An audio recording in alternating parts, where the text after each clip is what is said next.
Higher secondary പരീക്ഷയിൽ കോതമംഗലത്തെ സ്കൂളുകൾ മികച്ച വിജയം കരസ്ഥമാക്കി. വിജയശതമാനത്തിൽ സെന്റ് അഗസ്റ്റിൻ സ്കൂളാണ് മുന്നിലെത്തിയിട്ടുള്ളത്. കോട്ടപ്പടി മാറിലിയ സ്കൂളിൽ 93%, കോതമംഗലം മാർബേസിൽ സ്കൂളിൽ 89%, സെന്റ് ജോർജ് സ്കൂളിൽ 95% വിജയമുണ്ട്. മാർബേസിലിന്റെയും സെന്റ് അഗസ്റ്റിനിലെയും ഓരോ കുട്ടികൾക്ക് 3 മാർക്കിന്റെ കുറവിൽ മുഴുവൻ മാർക്കുമെന്ന അഭിമാനം നേട്ടം നഷ്ടമായി. ഹയർ സെക്കൻഡറി പരീക്ഷയിൽ കോതമംഗലത്തെ സ്കൂളുകൾ മികച്ച വിജയശതമാനമാണ് നേടിയത്. എന്നാൽ 100 മേനി സ്വന്തമാക്കാൻ കഴിയാതിരുന്നത് നിരാശയായി. സെന്റ് അഗസ്റ്റിൻസ് ഗേൾസ് സ്കൂളാണ് വിജയശതമാനത്തിൽ മുന്നിൽ. 99.38 ശതമാനം. 160 പേരിൽ 159 പേരും ഉപരിപഠനത്തിന് യോഗ്യത നേടി. സയൻസ് ഗ്രൂപ്പിലെ ഒരു വിദ്യാർത്ഥി ഒരു വിഷയത്തിൽ പിന്നിൽ പോയതാണ് 100 മേനി നഷ്ടമാകാൻ കാരണം. സ്കൂളിലെ ഗോപിക അനിൽകുമാർ 1197 മാർക്ക് സ്വന്തമാക്കി. 62 പേർക്ക് എല്ലാ വിഷയങ്ങൾക്കും A+ നേടാൻ കഴിഞ്ഞിട്ടുണ്ട്. ബാക്കി 159 കുട്ടികളും പാസ്സായിരിക്കുന്നു.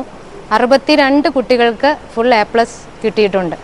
ഒരു കുട്ടി 3 മാർക്ക് മാത്രമാണ് ഫുൾ മാർക്കിന് കുറവ് ഉള്ളത്.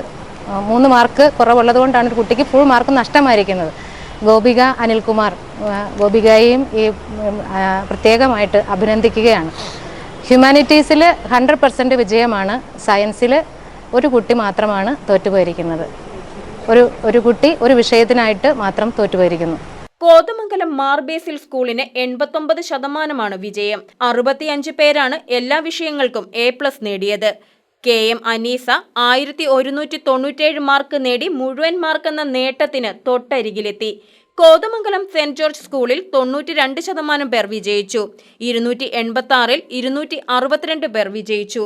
47 വിദ്യാർത്ഥികൾക്ക് എല്ലാ വിഷയങ്ങൾക്കും A+ ലഭിച്ചു. കോട്ടപ്പടി മാറേലിയസ് ഹയർ സെക്കൻഡറി സ്കൂളിന് 93% വിജയമുണ്ട്. 399-ൽ 371 പേർ വിജയിച്ചു. 66 പേർ എല്ലാ വിഷയങ്ങൾക്കും A+ സ്വന്തമാക്കി. കോതമംഗലത്തെ സ്കൂളുകൾ അഭിമാനകരമായ വിജയം കൈവരിച്ചെന്ന് ആന്റണി ജോൺ MLA പറഞ്ഞു. SSLC ഫലം എന്ന പോലെ തന്നെ ഹയർ സെക്കൻഡറിയിൽ സാധാരണ നിലയിലുള്ള ആനുപാതികമായൊരു കുറവുണ്ടാവാറുണ്ട്.